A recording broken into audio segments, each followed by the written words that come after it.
Hi, I'm the guy the show's named after. Here's what's coming up. There's something I gotta watch Monday night. I can't remember what it is. It's not football. I know that. It'll come to me. Oh yes, the debate. So why do folks want to watch this crazy mess? Tyrus, our giant man on the street, asks the little people. Everyone's little. Omarosa says all critics will have to bow to President Trump. I guess so, if he's elected president of Japan. Plus, the very first installment of the Katalogue. It's like one of my monologues, except Kat's doing it. Clever. Let's get started, America. I got to get up early to clean Hemmer's hot tub.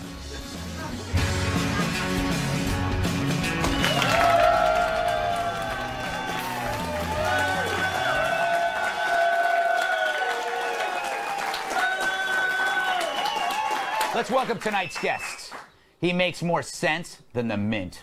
It's Dr. Sebastian Gorka, professor of strategy and irregular warfare at the Institute of World Politics. Author of Defeating Jihad, The Winnable War. More sense than the mint? That was a great joke. Anyway, he's funny and deep, like a hole filled with clown blood. Writer and comedian David Angelo. Her idea of a good time is a bad time. National Review reporter Katherine Timpf. Aww. Finally, he's so big it took 5 storks to deliver him. TNA wrestler Tyrus. But first.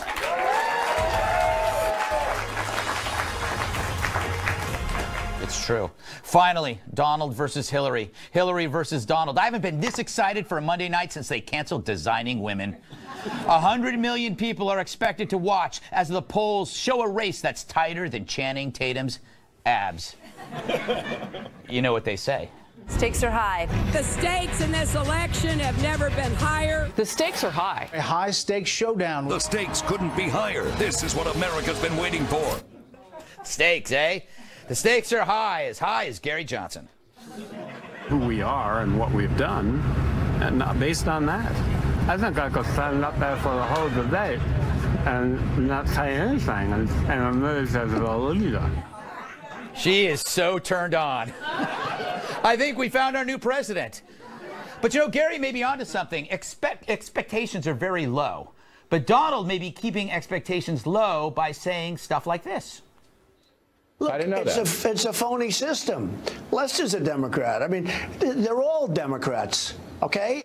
Except that Lester's a registered Republican and my Pilates instructor. He has great soft hands. Meantime, Hillary's been holed up somewhere getting ready for battle. Can you blame her? Listen to this.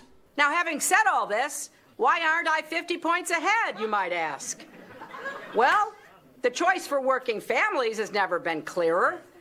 I need your help to get Donald Trump's record out to everybody. Oh, lady, you want to know why you're not 50 points ahead? It's because you're yelling at me. Do it again. Having said all this, why aren't I 50 points ahead, you might ask? That could wake the cremated. Once more. Having said all this, why aren't I 50 points ahead, you might ask? She's a vuvuzela in IMAX.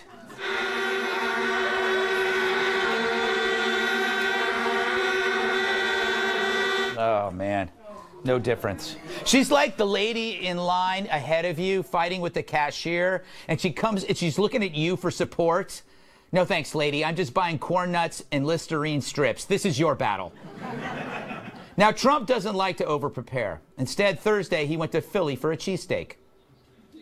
Who wants one? You want one? Mr. Trump, how's debate prep going right now? Well, I'm here with you. Democrats for Trump. Democrats for Trump. I think it's going bad.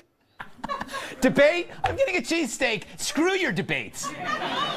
But maybe that's his strategy. Play it cool while Hillary's huddled away studying. He's Ferris Bueller to her Jeannie Bueller. He's Bart Simpson to her Lisa. He's Mike Seaver to her Carol Seaver. She's a Volvo. He's the lead car in Road Warrior. She's grilled chicken. He's soggy fries you devour over the sink right before blacking out in your own filth. She's a low-carb smoothie. He's a breakfast burrito from 7-Eleven that gives you the runs. So who's got the better strategy? Well, during the primaries, Trump picked off 16 others one by one. You're the liar. You're the lying guy up here. You're the one. You're the one. I've given my answer, Lion Ted. I've given my answer. Don't worry about it, little Marco. I will. All right, well, let's hear Big Don. Donald. Don't worry about it, Don't worry about it, little Marco. You're a tough guy, Jeb. I'm at 42 and you're at 3, so far I'm doing better. Doesn't matter. So far I'm doing better. You know, you started off over here, Jeb. You're moving over further and further. Pretty soon you're going to be off the end. It still works. It worked on those guys, but could it work on Hillary? She could do what she did back in 2008. Well, that hurts my feelings. I'm sorry, Senator. I'm sorry. But I'll try to go on. I'm thinking this could turn into an old married couple screaming at each other on a Carnival cruise. Or go deathly silent, like an old married couple not screaming at each other on a Carnival cruise. Maybe that's the best debate prep of all. Practice how long you can remain silent. Period.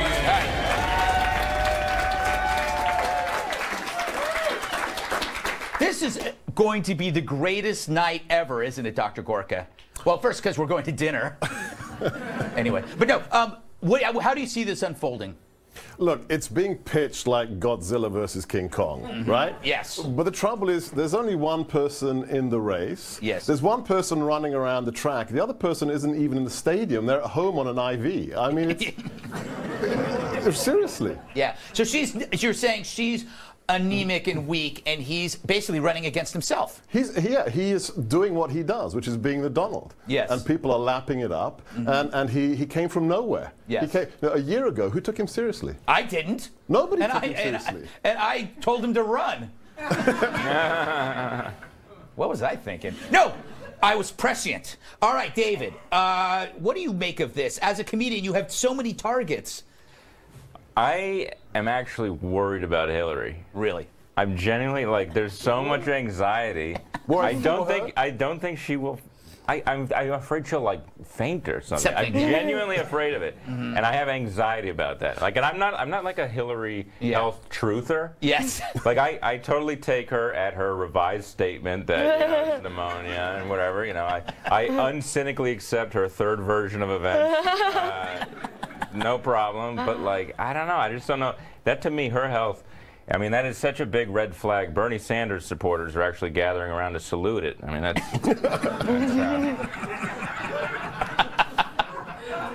is there a balloon drop here? I mean, come on. Yeah, Tyrus, could it be that the expectations are so low that our expectations are high for mayhem? We're expecting it just all hell break loose. It might not. You know, in wrestling, we do this a lot where you build the card, and they're doing a good job of this. We could just go back to Hillary's speech. She's obviously being coached. Right. Because she obviously has someone trying to give her some emotion. There's somebody in her ear. That's where the head stuff came from when she was, I'll tell you what, why? Because someone's like, emotion. Have we got it? That's not quite it. But you're there. Because usually when she speaks, it's like, blah, blah, nothing moves, and America doesn't pay attention. So now that she's throwing her head around, maybe it'll be more exciting when, you know, throw some head stuff, you know. You know what it's like? It's like it's like Westworld. Like she's one of the robots, and they're down in this little center going, move head. All right. Point at Donald. All right, Kat. Trump's strategy is to let Hillary talk. Is he going to actually be able to bite his tongue? Okay, it's going to work because I'm sure she's going to be the one that's going to be prepared and have the best policy points, and all the talking head people will say she won. Yeah. But people watching at home don't care. They like the zingers. He's Captain Zinger. He's very good at short little phrases like "Make America Great Again," "Build the Wall," China is bad. Like, all of that is very interesting. Like, what does she have? She has only bad ones that people remember, like, you know, what difference does it make, or clean with the cloth, or Pokemon go to the polls, which was maybe the worst one of all of them. That was good. So, I mean, he's going to have all the good memorable moments, and she better hope she doesn't have any memorable moments, because they're never good ones. You know what? I have a strategy that I think Trump could win this outright. You know what he's got to get her to do is have a coughing fit, right? She's got to start. Once she starts coughing, it's over. So what he's got to do, you know, they got a podium. So let's see, he's got to tell them first that, you know, he sweats a lot, so he needs like a fan. He has a little fan there. And then when the camera's not on him, he brings out the peppermill. And he just does this. And and then it just blows pepper in her direction. You know, I'm not much of a prop comic, but I'm kind of proud of this. That's pretty good. It is good. You know, we got to move on here. I want to talk. Tyrus, you went out and you actually talked to people on the street. You know, shows normally don't do this. They don't send people out to like Times Square to interview people. I think this is the first show on Fox ever to do this. It's incredible. You know, what an idea. Yeah, exactly. It was an amazing experience. Yeah, you talked to American people about kind of. Yes. Yeah, got to. Apparently, the International House of Hanging Out is. In times, it was literally, you're from China, you're from Scotland, sweet. Is there a New Yorker in the house? Yeah, you won't find them. New Yorker said, leave me alone. The only way you're going to find that is by going to the prisons. All right, can we roll this? Let's go. Greatest debate in the history of mankind's coming up between Hillary Clinton and Donald Trump. Absolutely. Who do you think has the advantage? Donald Trump. What kind of debate would you want to see? They talk about the issues and policies, or a straight up yo mama match? Yo mama. What happens if Trump makes her cry? I'd love it. Who would win in an arm wrestling contest, Hillary or Trump? Probably Hillary. She'd kick him in the so. Oh, she's a dirty fighter and he's a dirty talker. Let's say Hillary continues to talk after her time is up. What would be an effective device to get them from stop talking? Just a shh. One guy said to hook him up to an electric chair, and you said shh, which it could work. So if you guys were there, just like at a Red Sox game, would you heckle her? No. You wouldn't do the Buckner chant like, Hillary, Hillary, you married a cheater. Clap, clap, clap, clap, clap, married a cheater.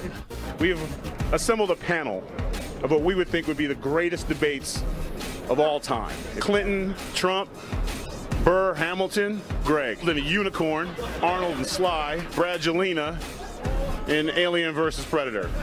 Oh, definitely Arnold and Stallone. For sure. What do you think that would be about? Whose face is pulled back tighter? They're not even real people, sir. But you said the greatest one to watch. That'd be the greatest. Yeah, because they're going to say a lot, right?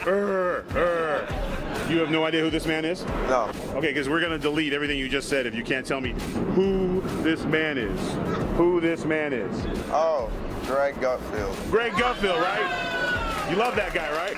Yeah, I love Greg Gutfeld. Watch him every week? Yeah, definitely. I love it. You know, I love the Tonight Show. You want to see Bradgelina?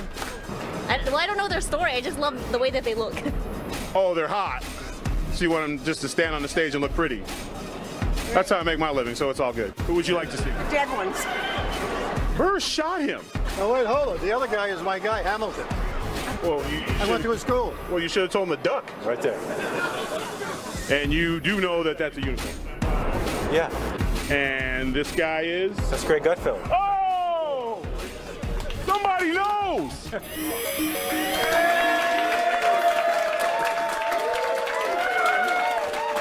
You're not supposed to be that surprised if somebody knows me. I was surprised because he was a really smart guy who knew the issues. So, and the other guy who was talking about the Tonight Show, he's also trying to sell me weed. So, yeah, it was some interesting things down there. But the debate as a whole, I think America is, at least the pulse I got from down there, they want to see it, but I think they've kind of seen it already, and they think if it's not going to be name-calling, if it's not going to be an old episode of Saturday Night Live with Dan Aykroyd and Jane, you know, where she says policy after policy and Trump goes, Hillary, you ignorant slut. Like, that's what they want to see. Yeah, and, everybody wants the excitement and the thrills. All right, we got to take a break. Much more to come. Coming up, days of rioting in Charlotte. We'll talk about that next.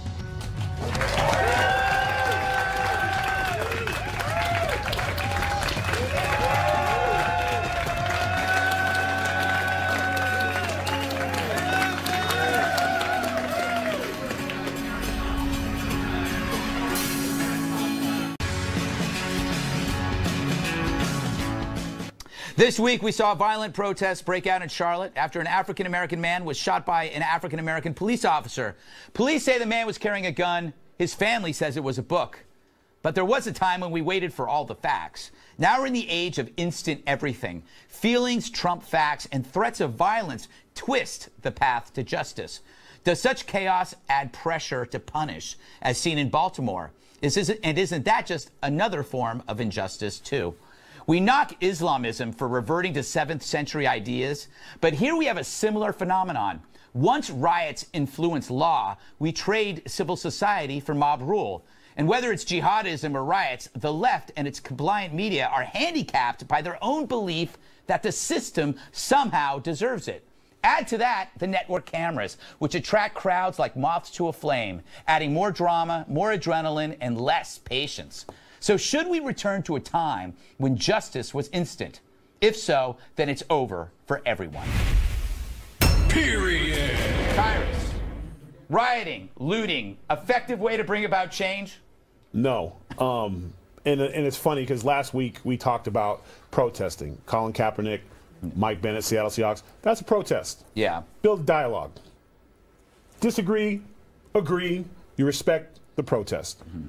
What happened in Charlotte, regardless of whatever the video shows, means absolutely nothing. Mm-hmm. Because these people, and unfortunately because I'm African American, for some reason I always get connected to this. This was not a protest. These are not protests. This is a hate crime. Mm-hmm. They should all be charged with hate crimes. Mm-hmm. They destroyed their city.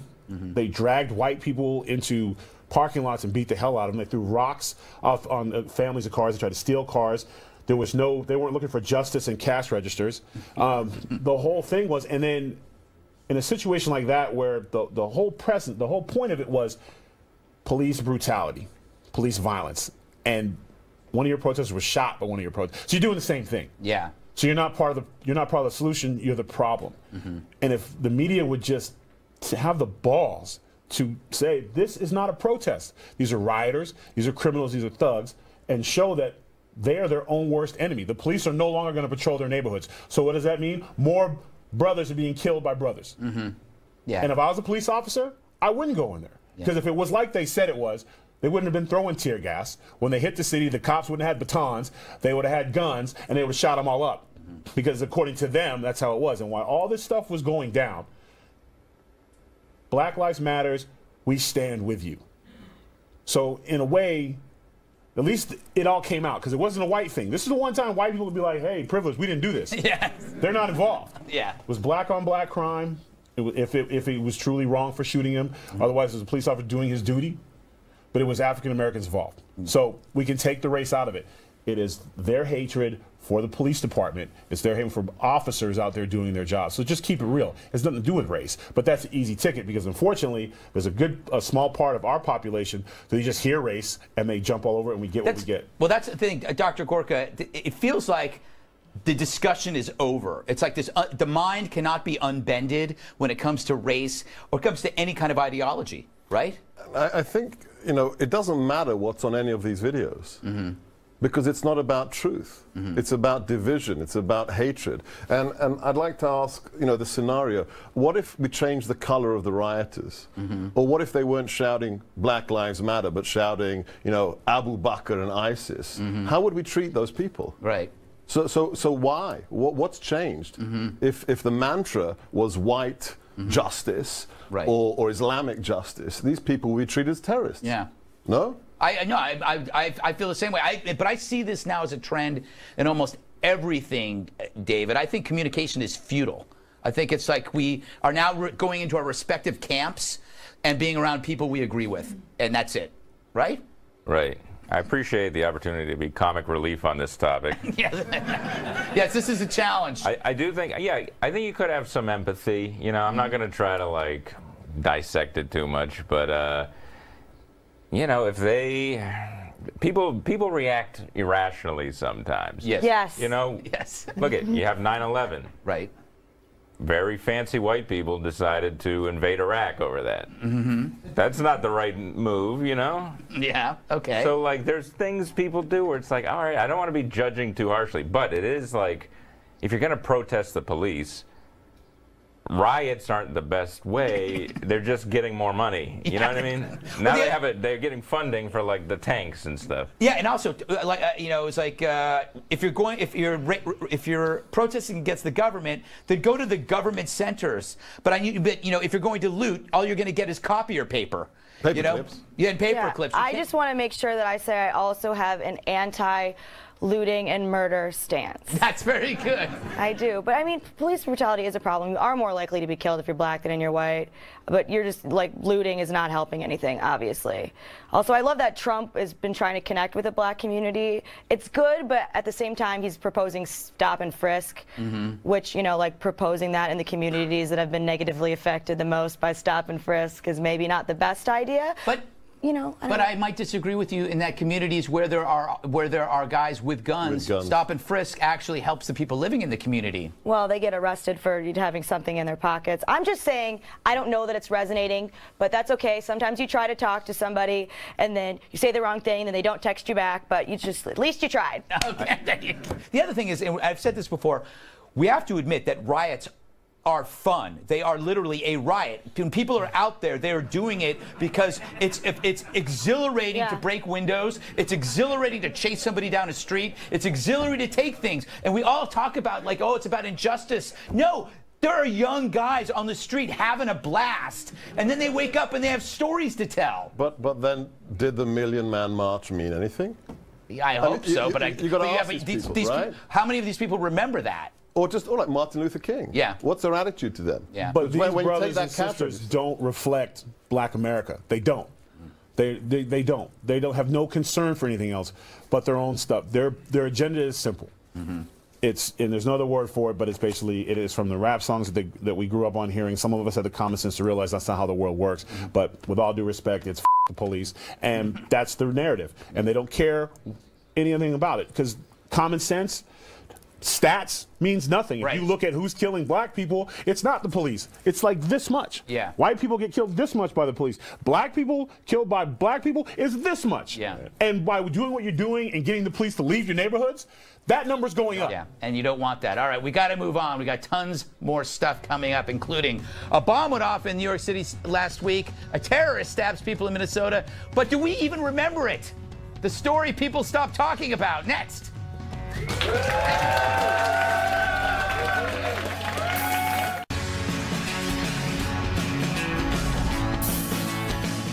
A bomb. Yes, a bomb. Exploded on a busy street in New York City a week ago, and somehow that story has been pushed out of the headlines, and we've all moved on. So now I'm going to remind you all about it. 29 people were injured in the blast, but things could have been much worse if a second device that was planted just blocks away had also detonated. Suspected bomber Ahmad Rahami was captured on Monday after a shootout in Linden, New Jersey. But listen to the candidates' initial reactions to the bombings. Just before I got off the plane, a bomb went off in New York, and nobody knows exactly what's going on. But, boy, we are living in a time. We better get very tough, folks. We better get very, very tough. I've been briefed about the bombings in New York and New Jersey and the attack in Minnesota. Obviously, we need to do everything we can to support our first responders, also to pray for the victims. We have to let this investigation unfold. Get seasick watching that. But how even-handed and dispassionate she is. How opposite in tone in tweet she was about Charlotte. Of course, there was another terror attack in St. Cloud, Minnesota. Hero off-duty officer Jason Falconer shot and killed the creep who stabbed at least 8 victims. So why do we forget terror so easily as we move on to racial unrest? It's pretty simple. With terror, the enemy is external and unifies a country. To unite against the jihad means social justice warriors have no authority anymore. But racial unrest is internal and tears us apart and emboldens anti-American forces in media and academia. For them, ISIS is less evil than the people they actually target. By the way, did you know that Falconer was an NRA certified firearms instructor? It was a fact conveniently left out of most stories because, as you know, the NRA is evil. Period. All right. Yeah, thank you. David, you just moved. You just moved to New York. Were you surprised kind of how the daily routines just went back after the bombings? Everybody was still out drinking. Well, I was out that night. Yes. And someone was like, there was a bomb at 23rd Street. And I was like, oh, my God. I'm going to have to walk to Broadway to go up to the... You know, it was... So you true. get back, but the thing is, it's like... de Blasio, you gotta come out and say there's a bomb. I know. It's 2 hours later. He's like, we don't know what it is. Yes. Like, I'm there 30 seconds. I can be like, oh, a dumpster doesn't just explode. It's a bomb. Yes. He won't. He like won't admit it. He's like, it was a kinetic home appliance. Yes. It could have been somebody making some rice. They put in the wrong spices, Dr. Gorka. You never know what happened. We've all made kimchi the wrong way. Yes. It doesn't. Yes. Can I make one correction to your amazing analysis? Or just re-emphasize things? Yeah. You said one bomb. Yeah. There were 11 IEDs this weekend. Mm-hmm. 11 IEDs in New York and New Jersey. Only 2 blew up. Right. 11 in a weekend is Beirut statistics. Yes. Okay? And we still forget it. Mm-hmm. I really like your internal, external thing, and we got to hate the right more than the jihadis. Absolutely true. But again, it's not external anymore.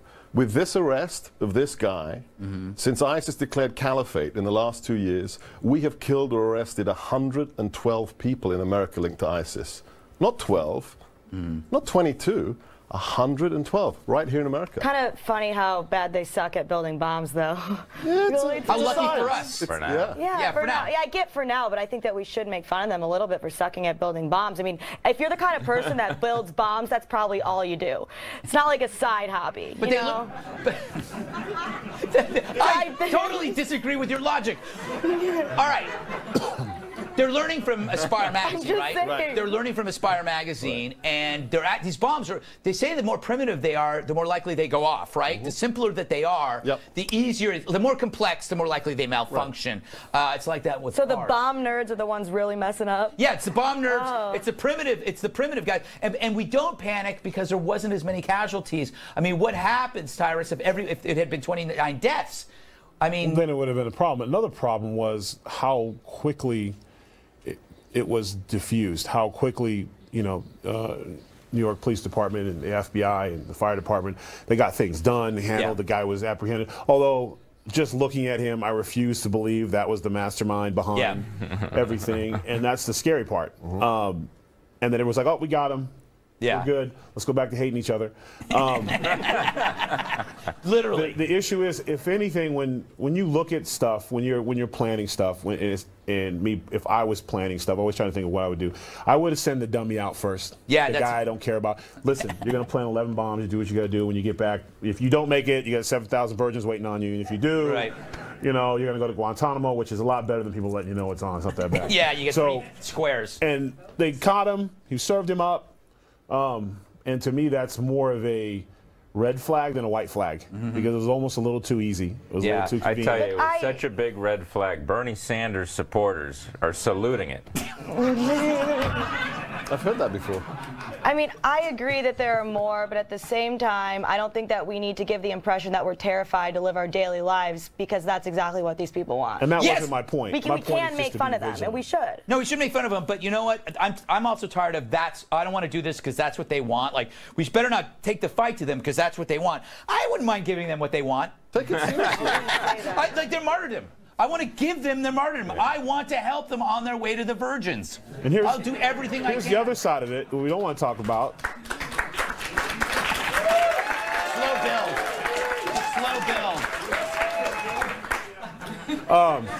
I didn't say we shouldn't kill terrorists. Over in the Middle East. For the record. No. I did not say that. She might have. But I don't know that to be true. I don't know the facts, but I know it's true.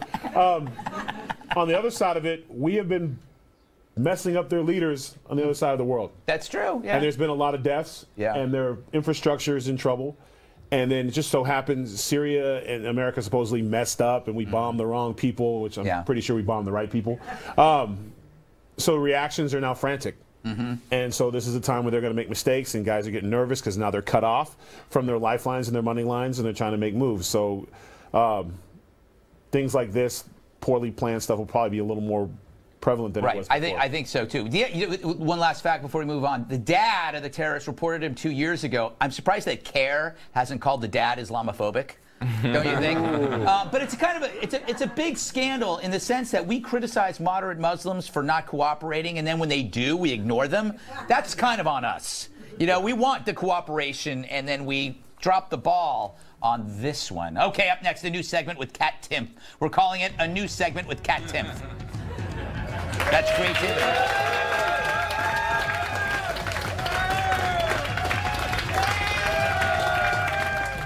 If you'll be in the New York area and would like to be part of our studio audience, email Greg Tix at foxnews.com. Welcome back. Greg's dead. I'm Kat. So there was a lot of stuff that upset me this week. First one, Bono. America is like the best idea the world ever came up with. But Donald Trump is potentially the worst idea that ever happened to America. Really? Trump's the worst idea to ever happen to America? Remember when you tried to force your crappy album into all of our iTunes accounts 2 years ago? And of course, you clearly forgot all the other awful ideas in the history of this country, you know, like slavery, prohibition, slavery. But there's recent stuff too. Like Hillary Clinton's idea to use a personal server to discuss sensitive information, which may have put our national security at risk just for the sake of her own convenience. Anthony Weiner's idea to ever pick up a smartphone. Whoever had the idea to give Tila Tequila her own show. And I've seen every episode, so I'm completely qualified to pass judgment. Cummerbunds, not stylish, sexy, or even practical. Seriously, here's something that has never been said. Ooh, sweet cummerbund, let's have sex. How about the McRib? Actually, no, the McRib's kind of nice. I can't pretend I'm too good for the McRib, so take it down, please. Okay, but you know what is bad? The social pressure to use chopsticks. Why should I have to eat sushi with a utensil that I suck at? Which reminds me, word up to my boys at Panda Express for inventing the chork. It's real nice.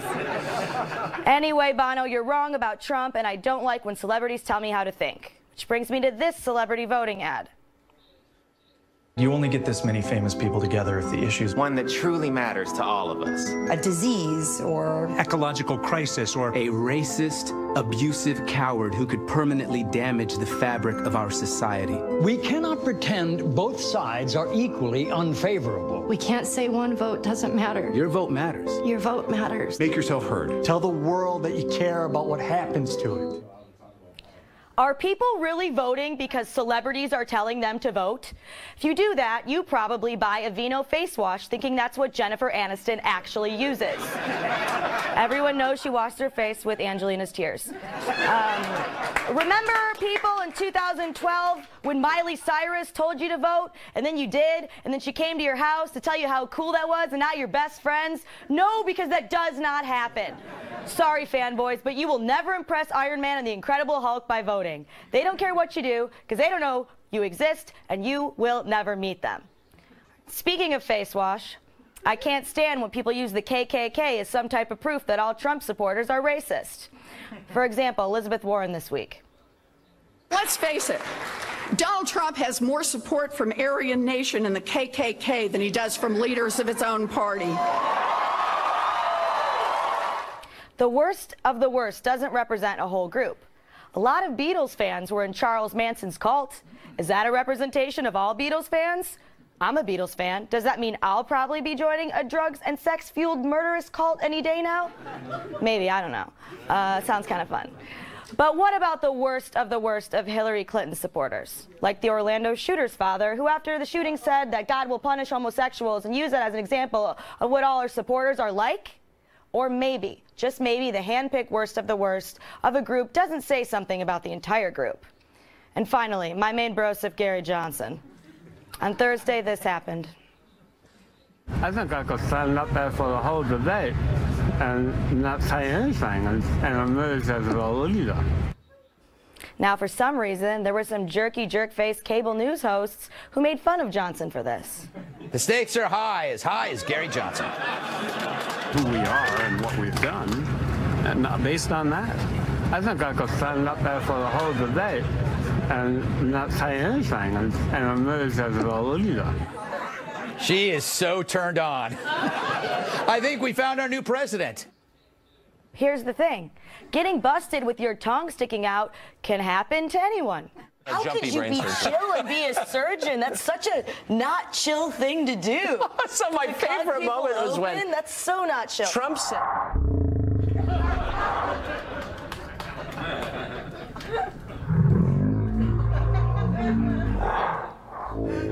See, it happens to even the most brilliant people sometimes.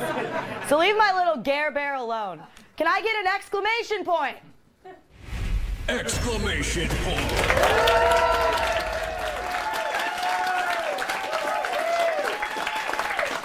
All right.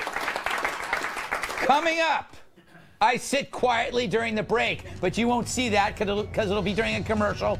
And then Omarosa says something psychotic because, you know, she's crazy.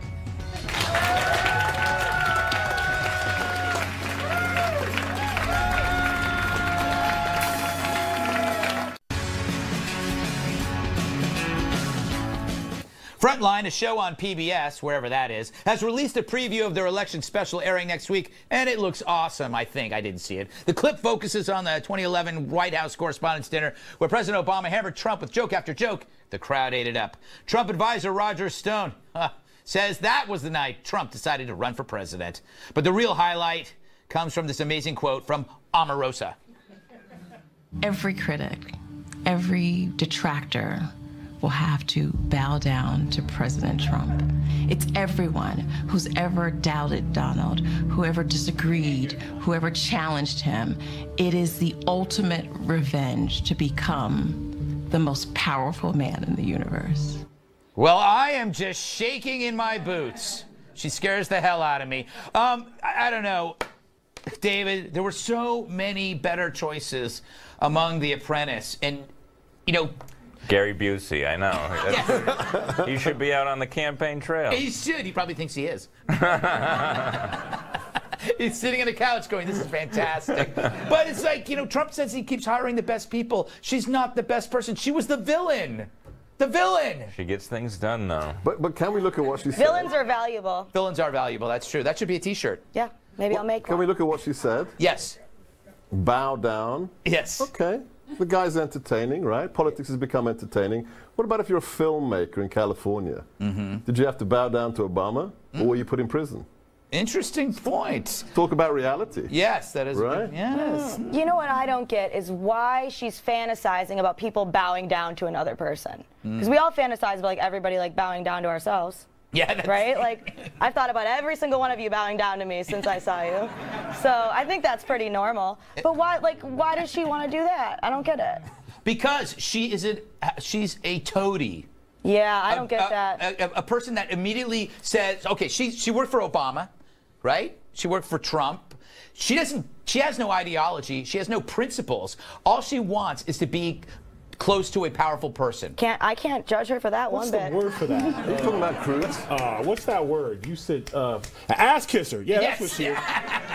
Brown noser. Yes, yes woman. Yeah. Yes person. Yeah, what does it be? Yes person. Man. Yes man is sexist. But it is. The whole video, and for those of you who didn't, you got to watch the whole thing because it's amazing. I was like, dun dun dun, like this.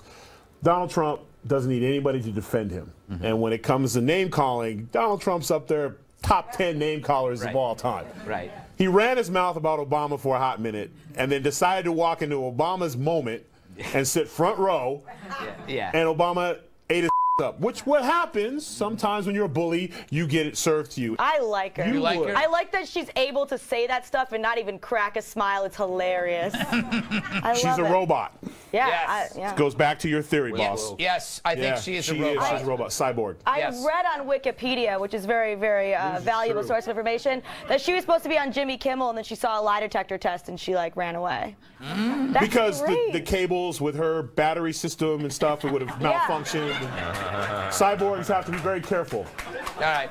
She has no pulse. We got to go. We got to move on. She only comes out at night. Who does, really? All right. Final thoughts next. I shouted it.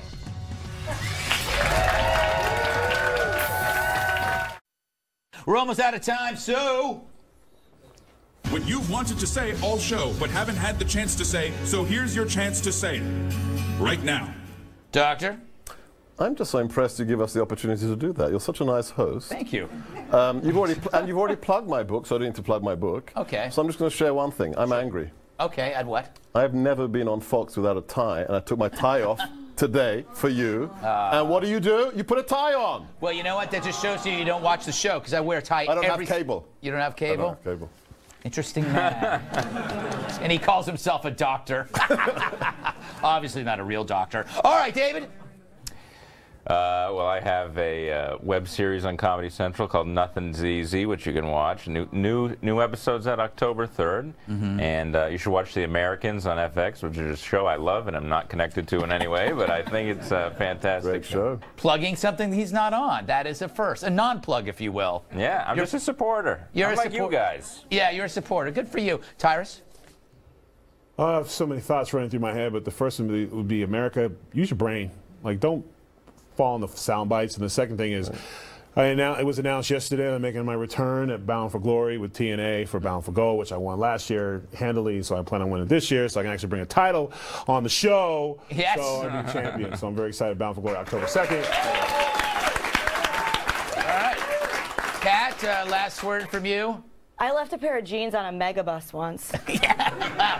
That's never and I good. chased it down, and I told them my jeans were on there, and they told me no. Who are you? Wow. So you were wearing jeans at the time. I keep trying to figure out how it happened exactly. Yeah.